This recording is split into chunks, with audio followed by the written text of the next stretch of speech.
What's up, guys, and welcome back to the channel. Today we're going to be talking about my Mahindra tractor. We're going to do a real quick review on everything that's went wrong since we've owned it. This is a Emax 22L.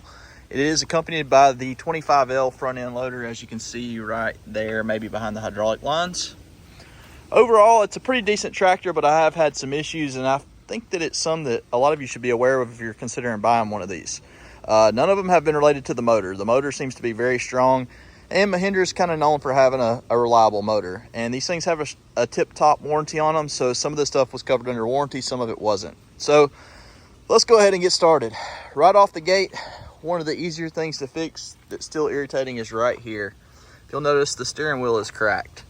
Now, what did I do to do that? I didn't do anything. That just happened with time. This thing has been sitting underneath the carport, so it's not like it's sitting out in the sun or anything like that. So I don't think it's like sun damage that caused it to crack. So just poor plastic. And it could be because it's a little bit cramped getting in and out of the cockpit right here. Maybe I put some weight on it and didn't realize it. Maybe it's me, but I don't think so. There again, I think that should have held up a lot better than what it did. That's probably going to be the most minor problem that we talk about today, just so y'all are aware.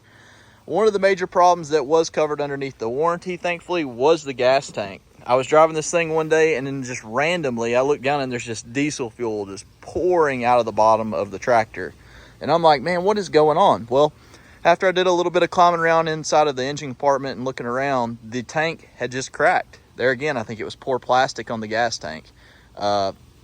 Thankfully, there again, the local Mahindra dealer was nice enough to replace the gas tank for free, even though I was just outside of that initial warranty that kind of covers what I would say bumper to bumper, even though a tractor doesn't have a bumper. Now, let's talk about one of the other issues that I've had.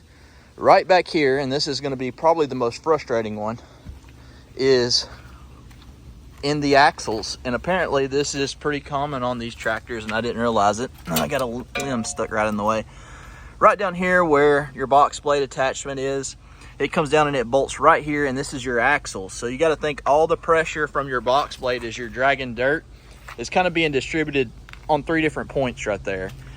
That's one of them, and I think that's going to be the problem that I'm having with these axle seals. They've already been replaced twice, and this tractor has 225 hours on it. There again, it looks like this last time they did something a little bit different. It almost looks like a Honda gasket, like Honda Bond. They use that on head gaskets sometimes that they put back in there. I'm hoping it holds up.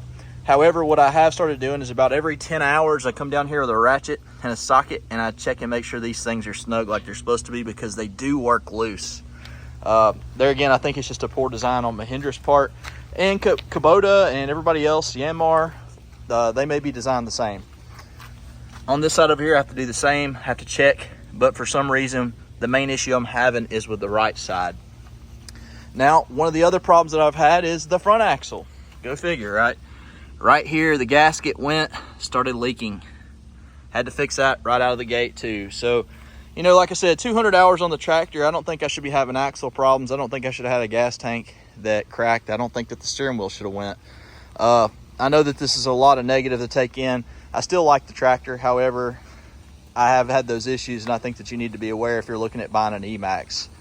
So, the front end loader is pretty stout. I enjoy the heck out of using it. I've used it for simple stuff like moving this dirt around that you see right here, but I've also used it to move a stove into our house to lift it up the steps, stuff like that. It's pretty handy with the capacity on it. I'm happy for the size of the tractor. The box blade works well. However, if you're not in four-wheel drive, these things don't have very much weight to them, so the four-wheel drive helps you get the oomph that you need to pull that box blade, as well as to push your bucket into stuff like if you're moving gravel piles and stuff like that around. So let's talk about one more problem that I've had. Now, on these tractors, to raise the hood, what you have to do is you have to loosen this up right here, and that lets the brush guard flip forwards. There's a lever down there that you pull down on, and then the hood lifts up like this. These side panels pop in and out of place, and if you look at mine, it's kind of bent up. And that's for a reason, and not a good one. For some reason, the way this thing's designed, it's not bolted into place. It has 2 pins that slide into rubber grommets on this side of the motor. And if you're not paying attention, that panel will come off. Then it gets pinned between the motor and the bucket right here, the arm that controls your bucket. So watch out for that. That's another issue that I've had. The battery went out at 100 hours. I think it should have lasted longer than that, being only a year old. That was not cheap. That's a $250 battery inside of this tractor. So I just listed 5 or 6 problems that I've had. I'd love to hear from you guys. If any of you have a Mahindra, have you had the same problems that I have? Let me know in the comments below. We will do another review and a test of this thing to show you all the capacity that it can do with the bucket and stuff in the future. But I'm trying to do as many review videos as I can right now to go ahead and get this stuff out here before the equipment gets older. I'd rather you know about it now than 2 years down the road when you've already bought one. If you're not subscribed to the channel, please do so, and we'll catch you guys in the next video.